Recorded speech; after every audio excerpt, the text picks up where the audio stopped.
report. Okay. Stand for the flag salute.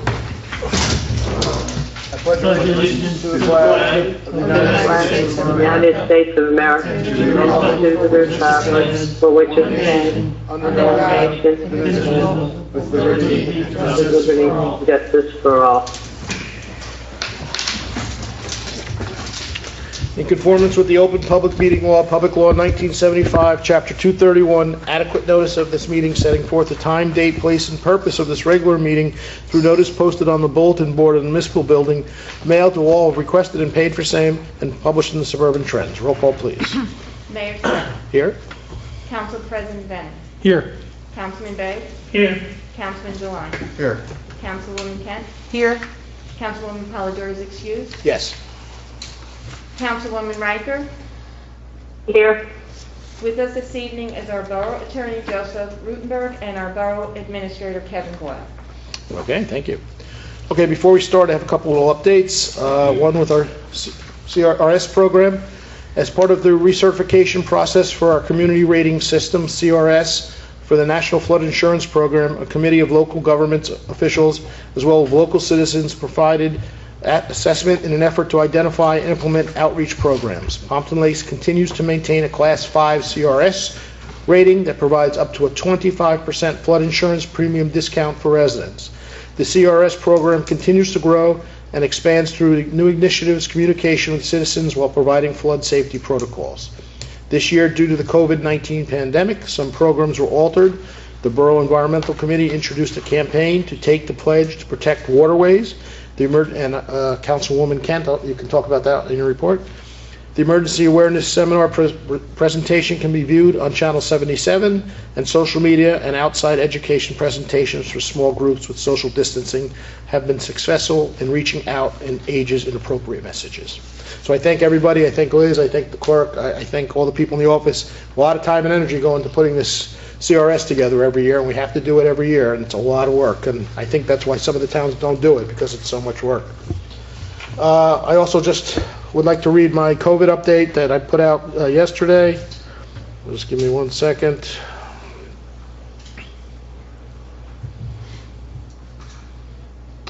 Okay, as of Tuesday, October 13th, we have 8 new cases of the virus in Pompton Lakes in the last 2 weeks. This brings our total to approximately 271 reported cases. Thank you to all our residents for continuing to wear masks and practice social distancing. Numbers in New Jersey are slowly rising. Please be diligent in wearing your masks. We continue to mourn the loss of the 9 residents who passed due to the virus. Our hearts are out with their loved ones. Very important, Passaic County will be hosting a COVID testing site at the Pompton Lakes High School this Saturday from 9 to 3. No appointment or prescription is needed. Please go to the Passaic County website for more information. Gyms and indoor dining are open at 25% capacity. Martial arts studios and inside sports can now open at 25%, and all sports groups now practicing as long as they abide by strict state guidelines. Outside gatherings can have up to 500 people with 6 feet of separation and masks on. Indoor gathering, 25% capacity of up to 150 people. Unfortunately, most town events through the Recreation Department for the rest of the year have been canceled. The holiday stroll has been canceled. Thank you to the Business Improvement District for working with our chamber to reopen our businesses. Please go out and support our wonderful restaurants and small businesses. They are taking all the necessary precautions to ensure you can enjoy your dining salon or shopping experiences. And let's all remember to thank our first responders and healthcare workers for all they are doing for us. Again, please remember this is the flu season starting now. We've come a long way, slowly but surely. We're getting there. Remain vigilant, and remember we are all in this together. That is something that is posted on our town website. I try to get them out at least now at every 2 weeks. Our cases are slowly going up a little bit in town here, nothing crazy, but we're like the rest of towns here, they are slowly going up, so we have to be more vigilant with the colder weather coming. Like I mentioned, there is testing this Saturday. Very important to any resident who wants to show up at the high school. There's no charges. Not a lot of information is taken, and you can get COVID tested with saliva testing, and they'll send you the results. Okay, can I have a motion to open the meeting for public comments? So moved. Second. so moved, Riker. Councilman DeLine, Council President Venon. All in favor? Aye. Against? Seeing no one from the public, can I have a motion to close the meeting for public comments? Councilman So Devine? moved, Riker. Councilwoman Riker. All in favor? Aye. Against? Approval of minutes. Motion to approve the following minutes. Regular meeting minutes of September 23rd, 2020. So moved. Councilman Devine?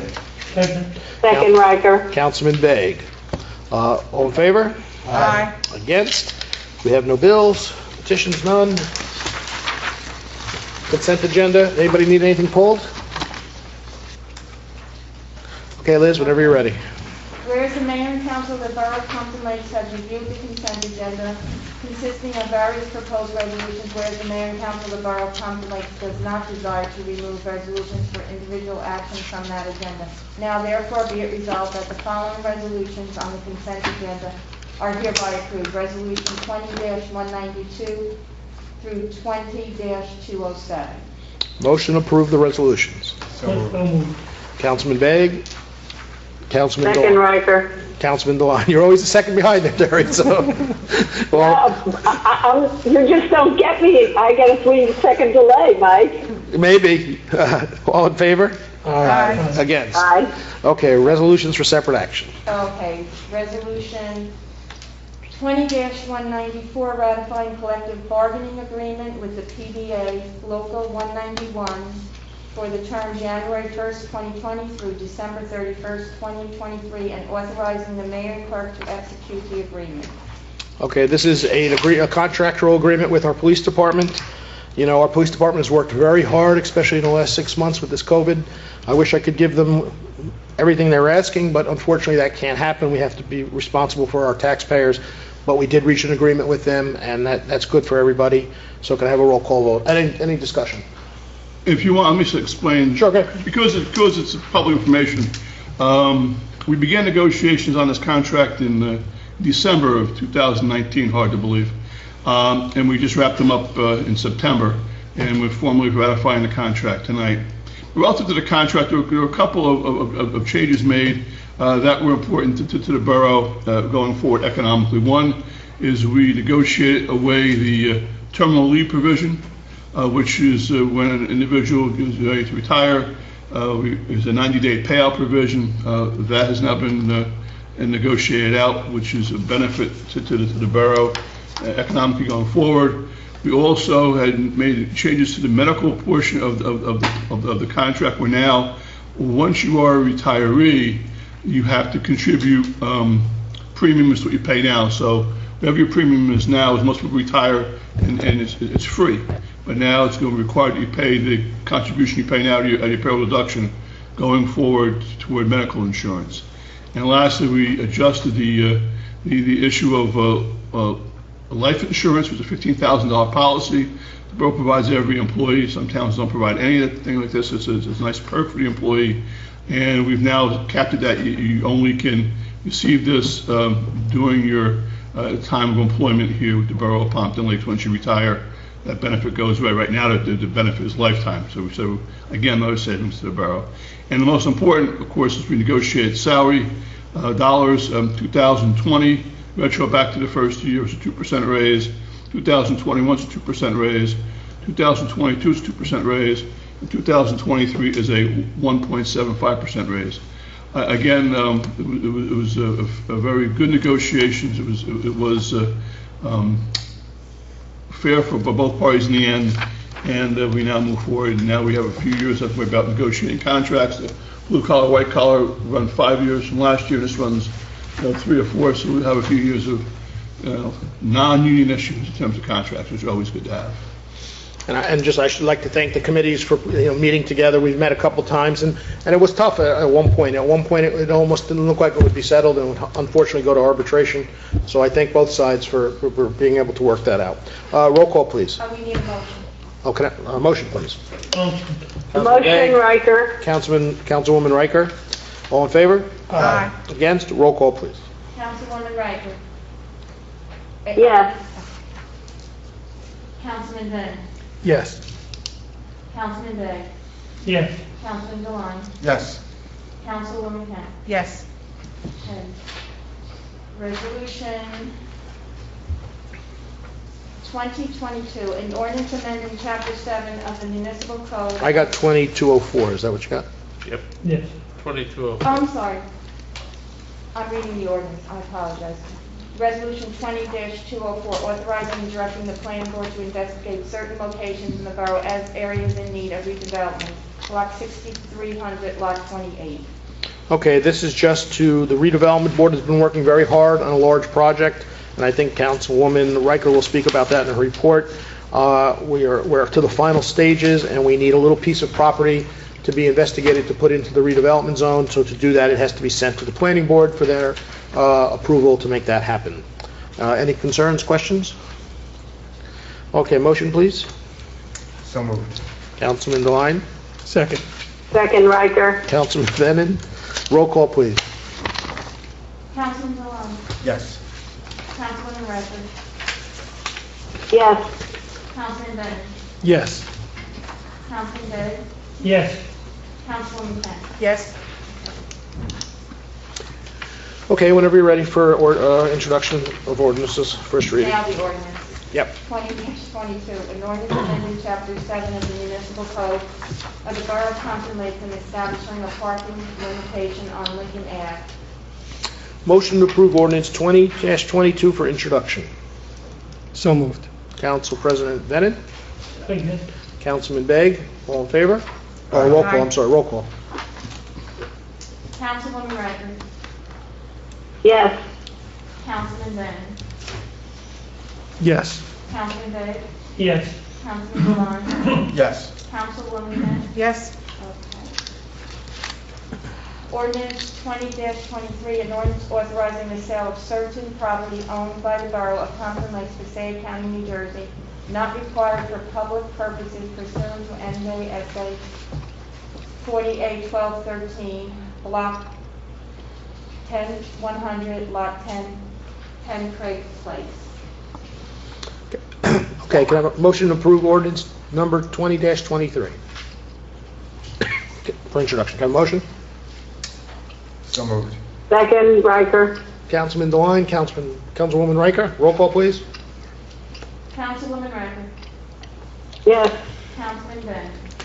Yes. Councilman Day. Yes. Councilman Dewan. Yes. Councilwoman Kent. Yes. Okay. Okay, thank you. Under my report, I have a motion to appoint Norbert Wonk? What was it? Wanook as a member to the Environmental Protection Committee to fill an unexpired term 12/31/22. I made a motion, can I have a second? Second. Well, can I make a motion? Okay. Who was the second? Council President Bennett. All in favor? Aye. Against?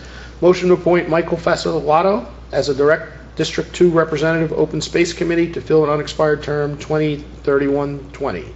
Can I have a second? Second. Councilman DeWine. All in favor? Aye. Aye.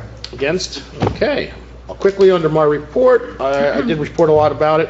I see our OEM director just walked in, and he'll probably have something to say, but we were on a phone call with the OEM directors of Passaic, some of the OEM directors of Passaic County, Jersey Central Power and Light representatives, some of their executives, trying to discuss the concerns we had with the storm that passed. And the three concerns I brought up were one, there was no place for the ice and water that they promised all the residents of Passaic County. There was nowhere actually in Passaic County you could pick up ice or water, which became a problem. When your power's out for 5-6 days and they're not picking up the cost of the food in your refrigerator, they at least need to supply us the ice and water. They said they're having a hard time finding a supermarket that will join us in this fight. So I suggested to them, along with the OEM director, maybe we just get a truck with ice and water that you supply and put it in somewhere and people come and get it. So that's something they said they will look at and work with. The second thing I brought up is our substations, especially our Riverdale substation, which we've had problems with for probably 10 years. It's so bad that they keep a piece of equipment there to keep it running when we have a storm. They jumped in and said, we are aware of the problems, we are going to address them and hopefully replace that. I've heard that for the last 10 years. So hopefully they will move with this. And the third thing I brought up, which was my biggest concern, when we had the storms and trees came down, a lot of residents called me and said, look, there's 3 trucks sitting in front of my house with 10 guys, but none of them are doing anything. And the reason was, it wasn't their fault. They were waiting for a linesman to come in and tell them the lines are non-energized anymore and have no more power. Sometimes that was taking a day or two to get a linesman in. So they would have crews just sitting there, and the optics, I told them, the optics of that to a resident, to see the guys in front of their house but not working, is horrible, and you need to address that. And they tried to explain it as they don't have as many linesmen as they have crews. And I said, well, that's something you need to address. Either hire more linesmen or don't send the trucks out when the linesmen aren't there yet. So that was one of the concerns and complaints I heard a lot from the residents. So we'll see where this goes. We've had these conversations before. I can tell you the representative from Jersey Central, the new gentleman we have for the last couple of years, Rob, does seem pretty responsive. We can call him, we can talk to him. He does try to work with us a little better than the past. But they're under the spotlight. We all know that we weren't happy with the response that Jersey Central had. And it's because of their aging infrastructure. You know, they haven't put money into the wires, the poles, the things like that. And they can't all do it now at one time. So it is going to be an issue.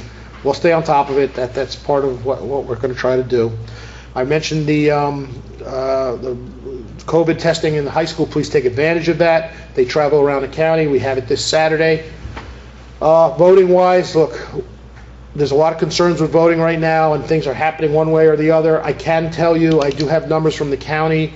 We have about 1,400 ballots that have been turned in already from Pompton Lakes. Out of the 1,400, only 200 have been mailed. The other 1,200 have been dropped in the box right here. So that tells you kind of which way people are going with this. I every day get, and I'm the clerk, I'm sure, I know for sure, certain does, every day I'm getting calls about problems with the voting. I can give you an example. Today we had a resident come in to the clerk's office who got one voting envelope and it had 3 ballots in it for 3 different people. Okay, 2 of them happening to be neighbors of this one house. Obviously that's a problem and they need to address that. It's not a perfect system, but I will tell you this, please follow up. And everyone, first of all, remember to go out and vote. Most important thing, go out and vote. But secondly, follow up, make sure your vote is counted. You know, if you're going to spend all that time and get your voice heard, you want to make sure it's counted. So, you know, right now, if you try to call that department in Passaic County, you get a machine, you can't talk to anybody, even us up here, we can't even get through to some people. I know one of our council people here got a robocall telling her vote didn't count. So we have to stay diligent, no matter how you feel and who's running, about voting, because voting is the most important thing at this point. And that is my report. Council President Bennett. Thank you, Mayor. Last month, the Elks held a pasta night, the 4th Friday of every month. Councilman Kent and I stopped in, grabbed some dinner. It was really good food, great price, and you're supporting a great cause. Again, it's usually scheduled for the 4th Friday of every month. This past Monday, football, PLRYO, hosted a golf outing. While I didn't golf that on Monday, Councilman DeLine and I did attend the barbecue lunch, which was fantastic. The food was really good, and it was for another good cause. This past Sunday, if you were driving near the Elks, you might have seen a bunch of karate people on the big lawn. This was the black belt promotion ceremony. Well, I wasn't promoted. I was assisting, and I helped coordinate and facilitate the ceremony. But a bunch of schools from the same system, New Paltz, Brooklyn, Pleasant Valley, East Fishkill, and Kinnelline, we all came together and the folks tested, and then they were promoted. There were a couple dozen people that were promoted that day. And that is my report. Hey, thank you. Just to follow up on what you were talking about with the, the governor, if anybody hadn't seen it, came out with a new resolution 2 nights ago that basically says Tier 1 and Tier 2, or Tier 3 and Tier 2 sports, which are inside sports, which includes wrestling, karate, judo, cheerleading, yoga, can now participate inside with requirements set by the state at 25% capacity. So, it's a little strange to me, I'm going to say this, that you could have wrestling, but we can't go in a restaurant with more than 25%. It's a little backwards in my opinion, but that's what he has, so it is allowed. And so that's why you're going to hear some of these sports start up. And I guess that means for high school wrestling, high school basketball, inside winter sports, they can have sports now, just there would be no fans at these events. Okay, Councilwoman Riker. Thank you, Mayor. Oh, I'm sorry, I skipped a bunch of people, hold on. Okay. You're on the bottom, somehow you went to the I'll top. Councilman Devine. Thank you, Mayor. Start off, and as it notes on the agenda, the New Jersey Future Aging-Friendly Assessment was completed and provided to the borough. This was the study that was conducted by the nonprofit organization New Jersey Future with funding for their work provided by the Henry and Marilyn Taub Foundation. This assessment looked at 4 topic areas: mixed-use centers, housing, transportation, public spaces, and amenities. It's an 84-page study that's going to be up on the website soon for anyone to look at, so I don't want to spend too much time on the information, especially what I'm going to request shortly. But as a broad overview, the assessment identifies some of the actions taken as beneficial for aging in place, and that is, aging in place is the idea that somebody has the ability to live and continue to live and grow old in the community that they've grown up in, that they've raised their children in, and generally want to stay in. AARP actually has a survey where 70% of the respondents said that they would prefer to stay in the community that they live in. So some of these things that the borough's been doing, like such as having a business improvement district, supporting higher density mixed use development in our downtown, which also diversifies the housing stock. Also key factors in that assessment. There's been discussions of complete streets, the policies that we've passed and implemented for complete streets, right-sizing parking requirements, and among other things. So, but there's a couple of things I did want to raise that through the course of this study really jumped out to me as I think is very important going forward. One of these things is known as accessory dwelling units, or ADUs. Basically, it's almost a secondary living arrangement within a house. Our borough zoning code actually does permit accessory dwelling units as conditional uses in all residential zones within the borough. So it doesn't matter what residential zone you happen to be in. I think where the issue comes into play is some of the conditions that are associated with the provision of the ADUs. Most of them are pretty good. The primary homeowner one of the primary residents has to be at least 55 years of age. So again, it's geared towards reducing the cost of housing for an older adult. It still has to look like a single-family house. So it's not converting a single family to a two-family. But where it kind of gets a problem is one of the final sections where basically one of the occupants of the unit have to meet basically the affordable housing requirements. I think it was developed as an idea of, well, this is going to help meet the borough's affordable housing requirement. Well, we've done the fair share plan, implementing accessory dwelling units to try and meet those numbers would be so arduous it's not even worth it. And the idea that somebody would have to enter a lottery to get into these ADUs, because certainly the courts would require these to be de-restricted in some manner or form to be able to count in that direction anyway. So my thought is that if we're serious about reducing the housing burden costs of our residents, especially our older residents, and enable them to stay in their homes longer, either as a resident of that ADU or the primary, where they're able to rent out the ADU and capitalize on that resource of owning that house, we should remove that, or we should have the planning board remove that actually through zoning.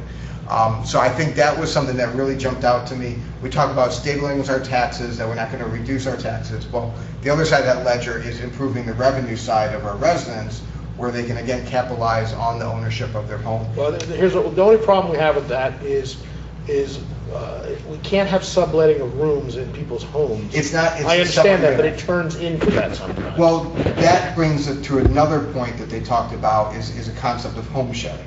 Okay, and home sharing is a lot like having a roommate in your house. People say, okay, well, I've got a house, 3-bedroom house.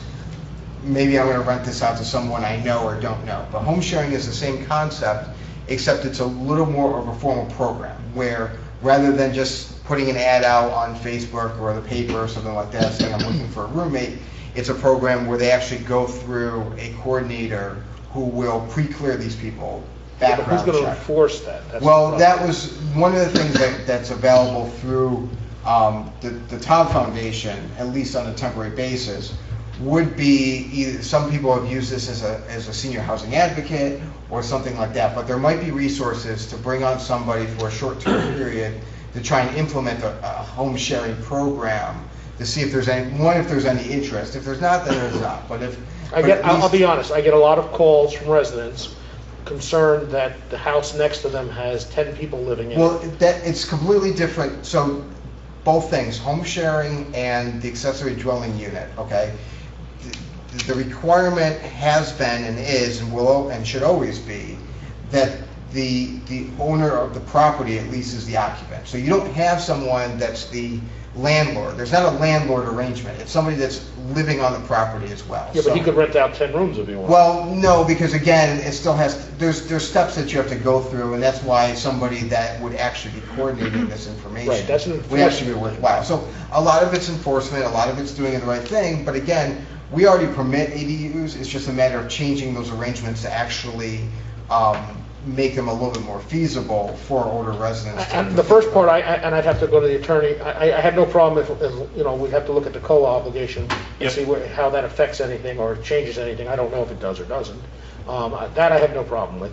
The second part, I can tell you that a good majority of the calls to our building codes department is too many people in the house, too many cars, too many of this, too many of that. And they don't have the manpower to check this. We have a part-time Right, no, person. absolutely. And that's actually where somebody like this might actually be beneficial too, that they can if somebody signs up for this program, that make sure that they're not doing it that way, because that's a whole other different enforcement provision. But Right. again, it's just two things I thought were really interesting. Yeah, and we can look again, at it, I we think can look at it. one of our biggest issues through the course of this study was the housing burden costs. I mean, we know we live in North Jersey, it's expensive in Passaic County, it's expensive in Pompton Lakes.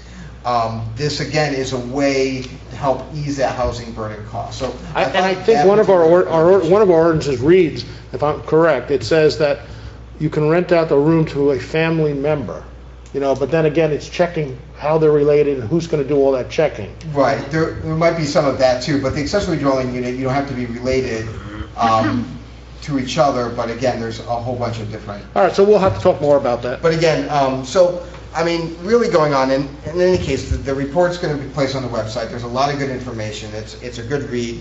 Tanya Rohrbach, who's the more or less the author of this report from New Jersey Future, has offered to do a presentation to the council at a later date. We've gone back and forth a little bit, and I think I wanted to see if the council would be interested in having a presentation by Tanya on the council meeting on Wednesday, November 11th. November 11th, we'll be having a presentation from the redevelopment agency on the new project. Oh, in front of the council. Yeah. So that's Okay. I can reach out to her and see if I can find another later date. Okay. Okay. Sorry. 1 second. So as for the rest of my report, but again, it's a good study to take a look at for sure. So the Flood Advisory Board will be hosting an information session for residents on navigating flood insurance. I know this has been a topic of particular importance by residents.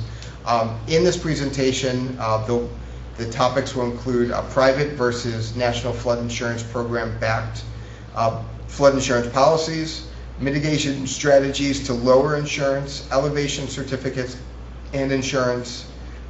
Guest speakers will be Nick Agnoli, our CRS coordinator, and Tom Little, who's the president of the Association of State Floodplain Managers. The date of this presentation is Thursday, October 22nd at 7:30 p.m. You can register your interest and get the web link on the Pompton Lakes Advisory's Facebook page. I believe it's also going to be shared on our Facebook page and the website very shortly as well. So again, this is information I know residents have been particularly interested in based on the changes to the flood maps.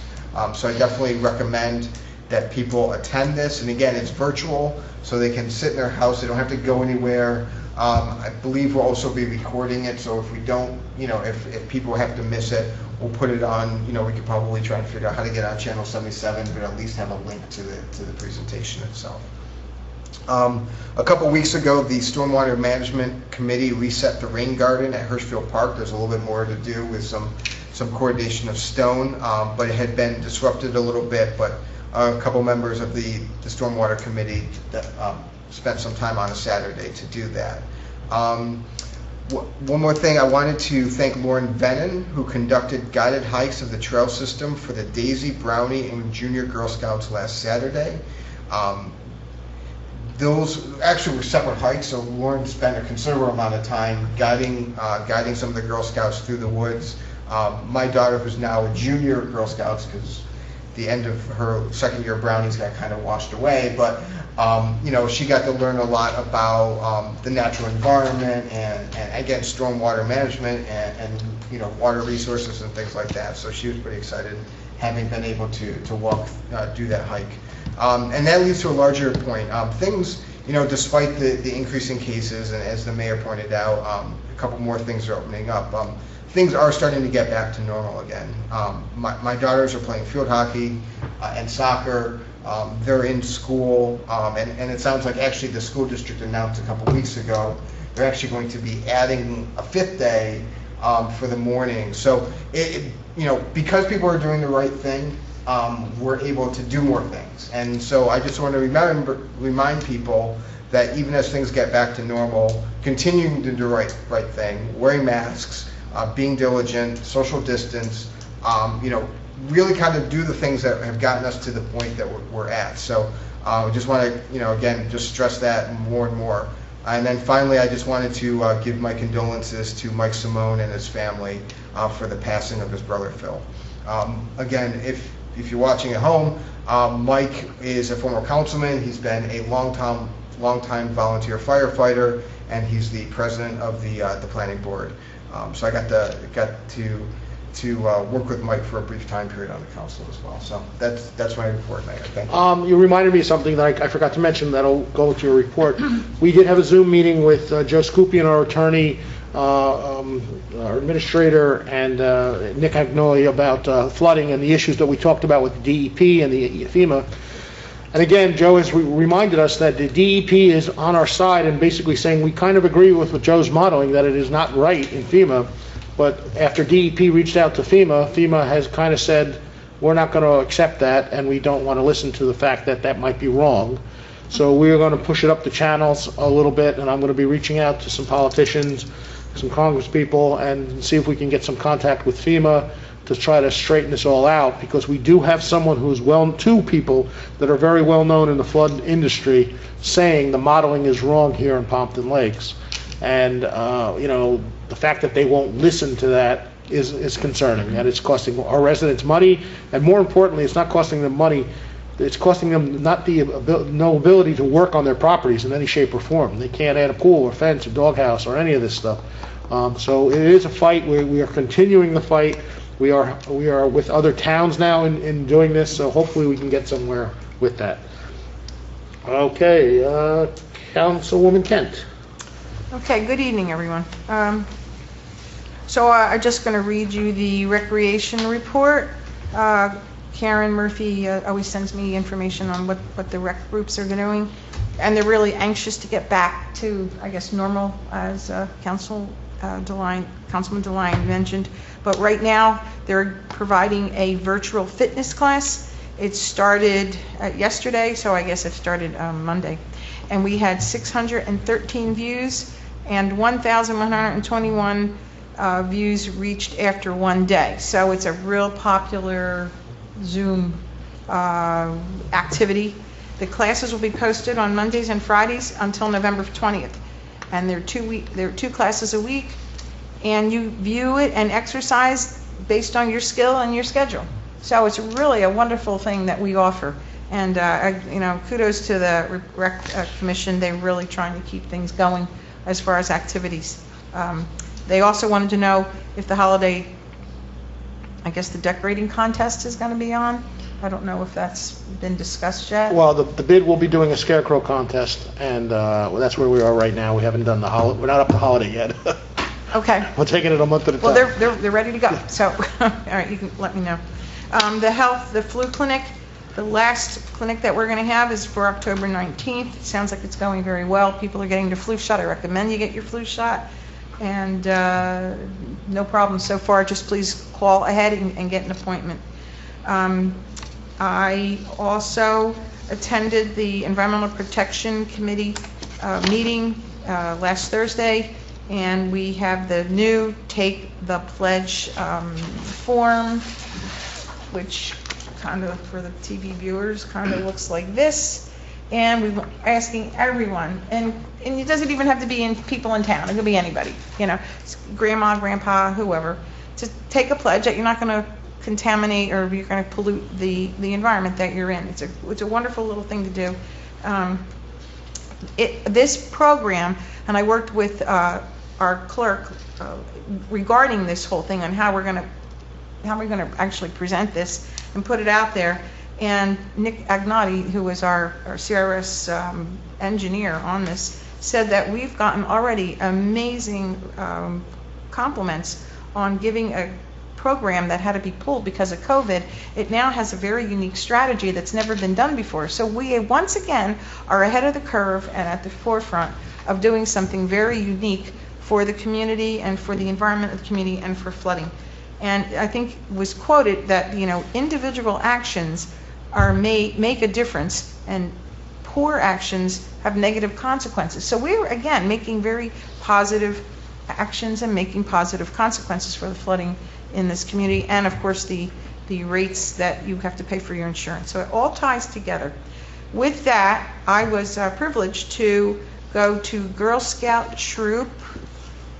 It was Brownie troop, but 97471. What a wonderful group of moms and Girl Scout leaders that were from Pompton Lakes and I believe Riverdale. And what I did is I gave them a little talk about what river cleanup means, what our pledge means, and basically we talked about water on the earth and what it means to drink clean water and why water is important. And I believe by the time that I was done, they could earn a Girl Scout credit. Good. And it was very nice. And you know, you also have to realize that not only is industrial activity and human activity is a pollutant, but also hurricanes and volcanic action, fires, you know, California fires. So it's not just what you throw out. It's also natural occurring. So I think they had a really nice they had a real nice time listening to that. I have to thank the MUA, the Municipal Utilities Authority, John Wegley. He provided really wonderful activity books to the girls, so I was able to acquire about 15 of those, and they loved them. And it talked all about water, and it talked about, you know, where your sewage goes, but it was done at a very appropriate level, and I was thrilled to have them. So thank you, MUA folks. You'll see if you're touring the town, you'll see Take the Pledge signs, and again, this is to keep our rivers and streams clean. I want to thank the office staff, Liz and Kathy Trost, for preparing all those for us and having that out there. So that all provides a lot of credits towards the CRS program. All ties together. Very happy to be a part of that. With that said, oh, and the Girl Scout troop, that was again Mrs. Venon, ex-wife, and she's really an amazing coordinator for the town. She does it all volunteer, and I do feel she should be acknowledged for her hard work and efforts, and it is selfless.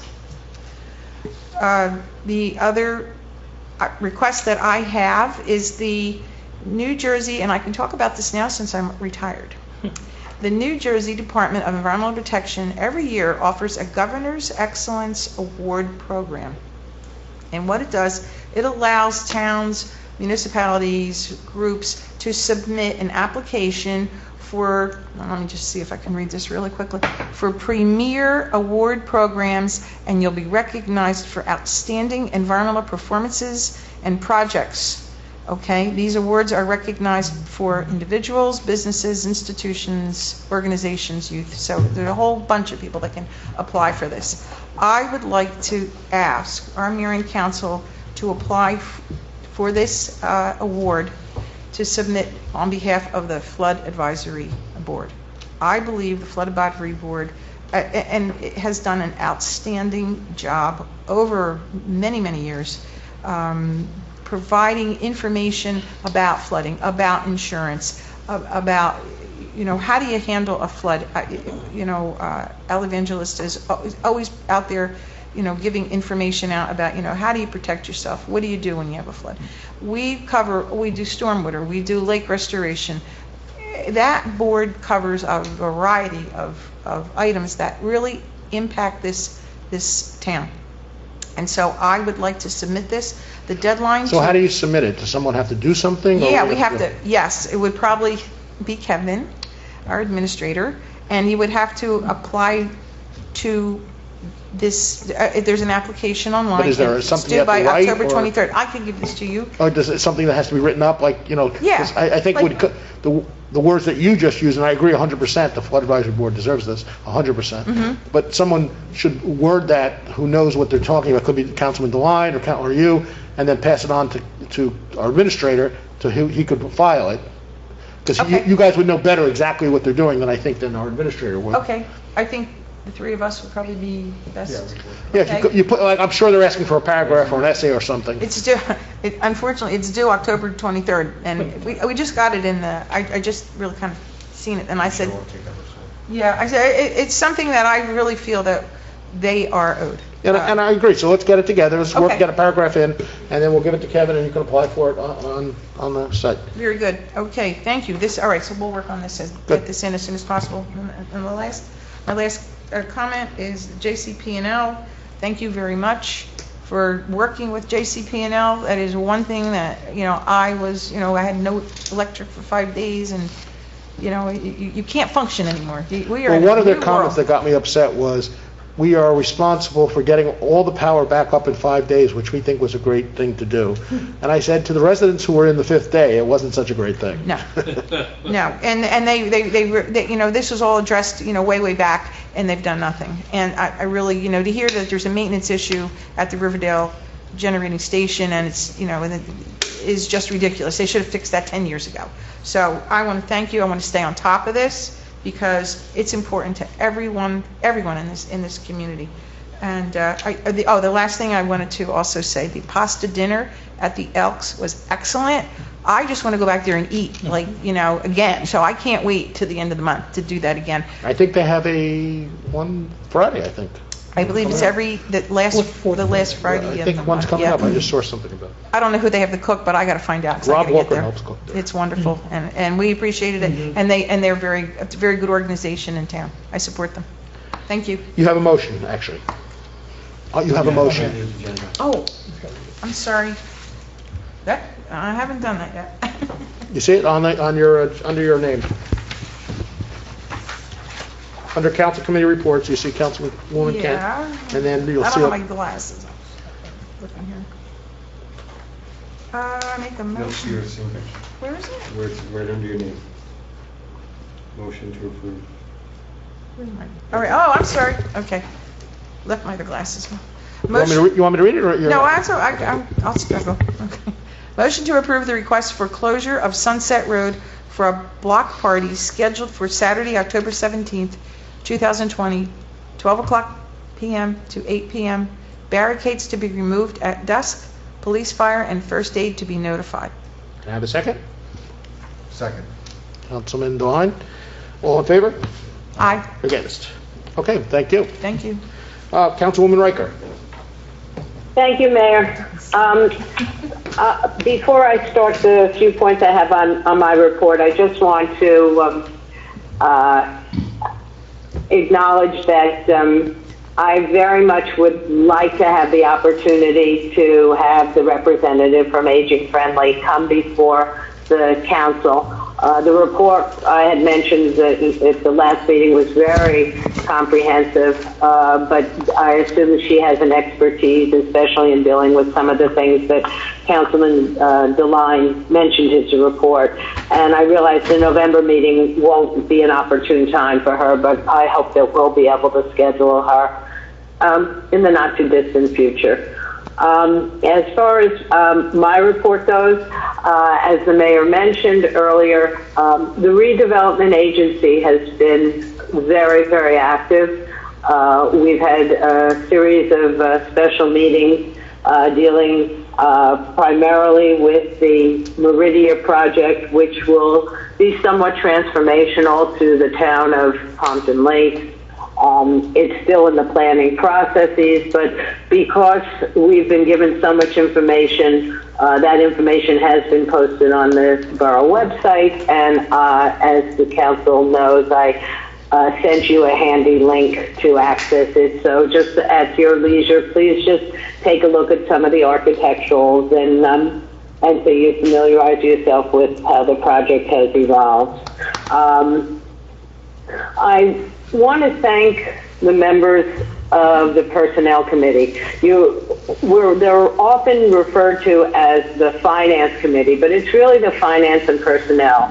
And as the administrator had indicated, both Councilman Vague and Councilwoman Polidori worked along with the lawyer and the administrator and others, the mayor was obviously involved in terms of negotiating the police contract that we voted on earlier. There were many, many hours of meetings, primarily Zoom meetings, but I want to thank them for their diligence because I think everyone was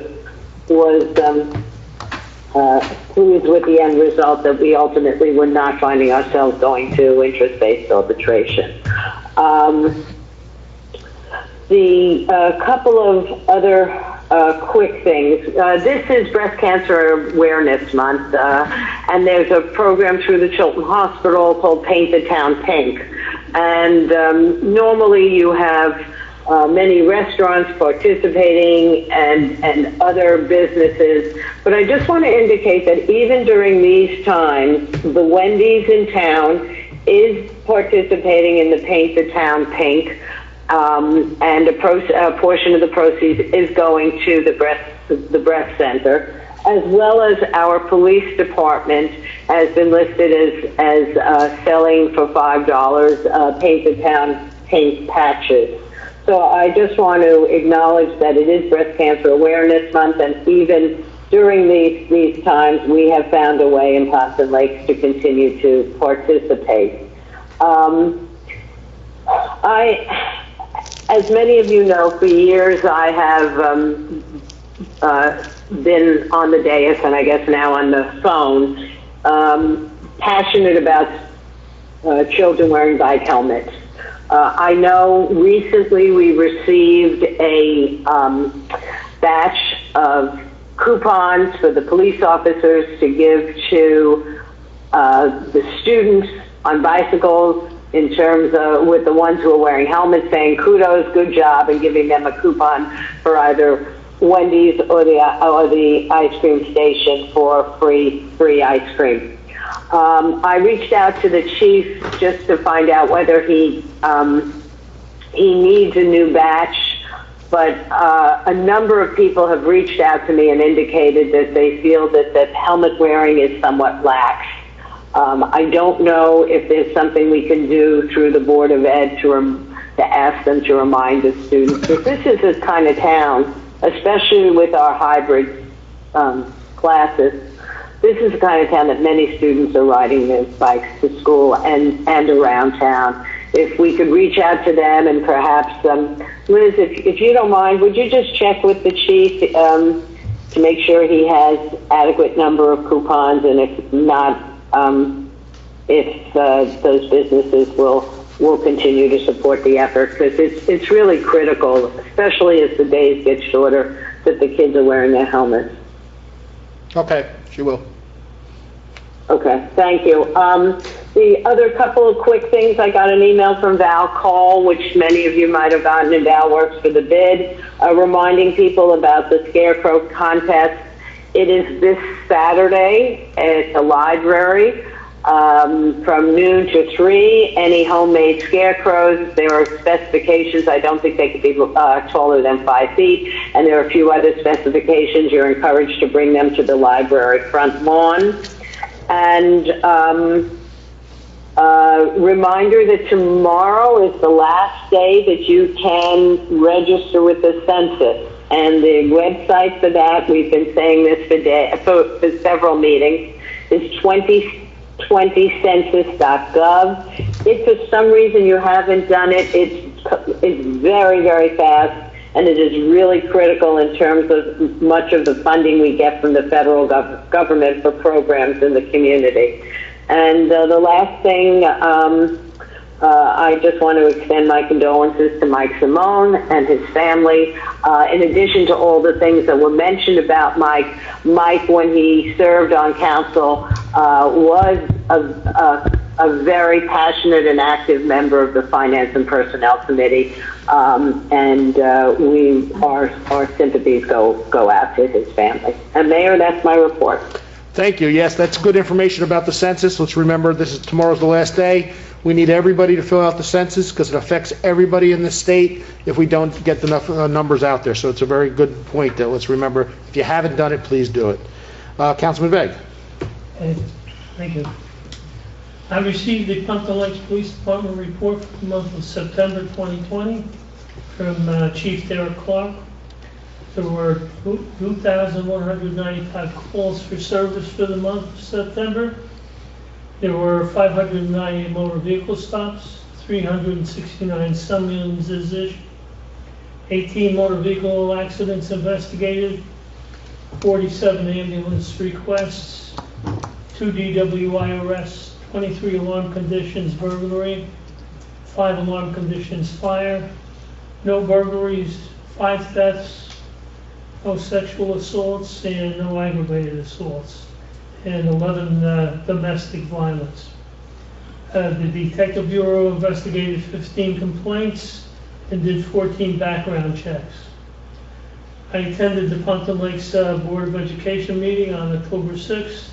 The board approved the purchase of 252 HP Chromebook computers at a cost of $54,001.08. The board also authorized the repair of a unit ventilator at the Pumpkin Lakes High School and repair of the number 2 boiler at the Lakeside School. The board appointed Todd Bruner as superintendent of building and grounds. I also attended the Pumpkin Lakes Board of Education on October 13th. Superintendent Paul Amoroso reported that the Pumpkin Lakes High School will be holding Instant Decision Day. It's a program that will give early acceptance to seniors to 5 of the participating colleges. He also reported the purchase of a school bus that will be used for students in the autism program for field trips and the transportation of preschoolers between schools. The board accepted the resignation of Renee Tabaneri, School Business Administrator and Board Secretary, effective December 31st, 2020. She will be retiring. I received the Pumpkin Lakes Riverdale First Aid Squad report for the month of September 2020 from Chief Ken Arizari. There were 56 calls for service for the month of September. There were 30 calls in Pumpkin Lakes, 11 in Riverdale, 12 duty calls in Wanacue. There were 46 medical emergency calls, 2 trauma call, injuries calls, 2 CPR calls, 2 motor vehicle accident calls, and 1 fire call. And my condolences go out to Mike Simone and his family for the loss of his brother Bill. So the school has a new superintendent of grounds over there, so we'll be dealing with him, I guess, with our Yeah. DPW and him. He's an employee that's been here for a while. Good. He was at Lincoln School. I just want to also pass on my condolences to Mike Simone, who's been a longtime councilman here and our planning board director and involved in many activities here in town, on the condolences of his brother. And also Jason Eckers lost his mother, our fire chief, and I'd like to pass condolences on with that. Attorneys. Attorney. Thank you, Mayor. I have nothing to report unless there are any questions. Well, I guess we'll reach out to you about the COA Yes. part of that, right? We'll have Yep. to look into that, because Yep. I don't know where that falls in our plan. Yeah, I don't either. And we have as I sit we've here. never settled that, I by the actually way. think it was taken out anyways, like the whole thing, because actually, Yeah. I can't imagine that there are any counted in the affordable no, housing. because you have to have all sorts of deed restrictions associated. And we should should follow up on our COA, where we are with the whole thing. I mean, we thought it was signed and done 6 months ago, and we still haven't. No, if you Well, we're recall, waiting what for happened was the- we had the ordinances done back in, just prior to Joe's passing, and then what happened was that we went back to the court in the special master, and that's kind of where it's been languishing for quite a while. So I'll reach out to Jeff and see where we're at and see what's going on. But I think that's kind of weird between Jeff and the special master, get back on the court docket so that the judge can make a final. By the time we Blessing, approve it, we're that's going to how I have to do another understand one. We're getting there. We're getting close. At least I can build, so that's a good thing. There's no bills, no billables. Administrator's report. Just a couple things, Mayor. Colfax Avenue project begins next week. They're going to be doing curb work. There's a big tree on Colfax they're going to be taking down because it damaged the south, but also damaged some of the drainage. Once that's done and all the prep work is done, looks like they're going to be paving early part of November. We're also doing North Legion, the bridge in North Legion, the county bridge is part of our deal. The county's going to reimburse us for that. And we're also doing a very small area of water leak that had some drainage issues. And then we'll be done with our paving project. But Colfax will be finished between now and probably middle of November in terms of the paving and so forth. And that whole road will be done from stem to stern. So that's a good thing. It's a long time in coming. We waited 2 DOT cycles to fund that project. In my report, I gave you guys a copy of the maintenance report, monitoring report from the people who come and do our inspections for turtles, the box turtles and wood turtles. I thought it was interesting because the pictures that they took show how wonderful the work was done by DMK on that part of the river to clean it up and to really add some accessibility to it. We have done some work on a couple outfalls at this point in time. Now we're waiting for the DEP to provide us with another approval for a different access point along the river, and then we're going to continue our river work then. So at this point in time, we're moving right along. Outfalls are getting done, and then we're back in the river itself once the DEP approves a request for a new access point. Because the access point we currently have, which is approved on the map, will do more damage to the environment trying to use that access point than the one we propose. So we'll see where that goes. I also provided you with a snapshot of the Prevention Coalition that was done earlier this year, and it kind of gives a good outline as to what we've done, how we kind of graded ourselves relative to our projects and stuff through the Prevention Coalition. This year, as you know, is a little different with the COVID environment, kids not all in school. We don't do a lot of programs this time of year, but in the spring is when all those major programs that Prevention Leagues provides and our teachers do the work come on board. We're not quite sure how we're going to handle that, but we're going to try to make sure we try to get as many of those programs up and running as possible, even in this COVID environment. Even with the lack of state aid, as you remember, we had a change state aid model. We severely reduced. There is money available in a couple of spots I know where we had to enhance some of the programs. I think we can do that. So we'll see where we stand come the spring. But we are ready to try to push the coalition programs going forward. I know that Ashley is talking with the school right now relative to the Hawk program, but I'm not quite sure they're having those type of clubs right now, but we are trying to get that going. Her feeling was even if not, because we could do it virtually, we could do something virtually, and this way the kids don't have to worry about being there at 8 o'clock in the morning. They can have a virtual meeting sometime in the afternoon and try to keep the Hawk people involved with the coalition. So Ashley's trying to think out of the box. I know she's dealing with Dr. Amoroso, and see where that goes. Passaic County Open Space, as you know, we applied for additional funding, and between COVID and the death of Kathleen Karen, who ran the open space program, county put this year's applications on hold and pretty much punted them to next year. That being said, there's not much we have to do, but they did ask for us to recommit to the application, and we have an opportunity to do a couple things. So Sue and I wrote a letter to the county, and not only said we want to answer our application, we want to try to boost up the funding a little more, because now it's another cycle, and it's not going to be a whole cycle. So we figure, remember, we're asking for our tax dollars back to us, kind of thing. It's our money. So we're asking for increased funding that we usually put in for the Willowfield project. I talked to Mike Lascatos today. I don't think there's going to be much of an issue with our request. He seemed happy. He asked me a couple of questions technically about DEP potential permits and things like that. But I think going forward, our request to kind of up the ante a little bit was well received, and we'll see where that goes. I believe they're going to try to make some awards, I think, prior to year's end. The letters there, so we'll see where we are in that. Last but not least, we had a report from Solitude Lake Management for September. I still see the plume in the lake, and again, we're monitoring that. And as he mentioned to me, there's not much you can really do, because to really treat that would be like, trying to throw like, a pin dot in a large lake. So we have to really wait for it to kind of degrade by itself. As I mentioned, I think last meeting, the state, Mary just told Maria, but the state is going to come back and take a look at it sometime this month and make an assessment, maybe let us know what's happening. So that's kind of where we're at on that also. That's my report. Okay, so the three things I just want to mention, and I'll open it up to the council. We do definitely want to make sure Colfax gets done, so we want to do that. And and if anybody hasn't taken a look, the DMK has done a great job on our rivers. And if you haven't taken a look and you want to see a difference, just go to the bridge that goes where A&P used to be and look down the river.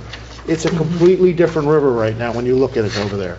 It looks nice. There's rock lining the sides all the way up. You've removed all the debris and all the trees and all the dead stuff on the side and picked up all the garbage. And it really makes a huge difference just looking at it, and forget the part that it's helping the water flow better out of our town, which is the most important part of this whole thing. And he is going to start now on, if you know where the Lennox Bridge is, I happen to live over that way, you look down, they're going to start down from that part. So eventually we will have a whole new river on the Wanacue from A&P to, Hamburg Turnpike, which is a big deal. It's a big deal for us to do that. And I can tell you other towns have called me and have seen what we're doing and want to know how they can get into the process and start doing what they're doing. So thank you, DMK. I think they do a great job for us here in town, and he is a local guy here, so he does care about what's going on here. Any questions for the administrator? Yeah, real quick, Kevin, one of the things in your report was the FEMA hazard mitigation grants, and obviously there's a local match. Have we gone after any of those, or tried to use or leverage the money that we use for the river work as the matching grant for additional funds for that purpose? Well, one of the problems that we face there, and our concern's always been, is that there's still a component that the residents have put a pickup. Unless you're going to try to fund that's 25% that the resident's supposed to pick up, that's part of the issue. It's a 9% grant depending on what it is, or say 5% grant. Right. The difference really, either the town has to fund it, or it has to be picked up by the resident. Our concern always has been is that can the residents really pick up those costs? Because once you start that process, because you look for elevations, once you start that process, you got to make sure that I live through elevations, and people, you raise the house, the sills are shot, the floors are buckling, and truthfully, Sue's recommendation is that unless we have a major project like this, Quantic did, we're not going to get funded. There's only so many. I wasn't thinking elevations, because it seemed to be more than just like home projects. There was like, some of the examples they gave was floodplain. Yeah, but I talked to Sue. They're not funding those. They're going to fund the big projects. Oh, they're not going to fund these small ones. You don't want to fund big, major elevations, demolition projects. Okay. They're only probably about fund 6 or 7 in the state of New Jersey each year. Okay. And part of the problem, I've talked to some of the residents, they can actually get a cheaper job done by not going through the FEMA grant Oh, program. sure. And what they would pay just on the 25%, Just on the administrative. they can get their whole house raised for that same amount of money. Yeah. So that's where the disconnect is, because, FEMA looks at it from a different ballgame, and these people are saying, I can get this guy to do it for half the price. Yeah, They I won't, don't they won't imagine accept that's it. Well, you have to remember, because you're going to go through us, we have to do everything based on,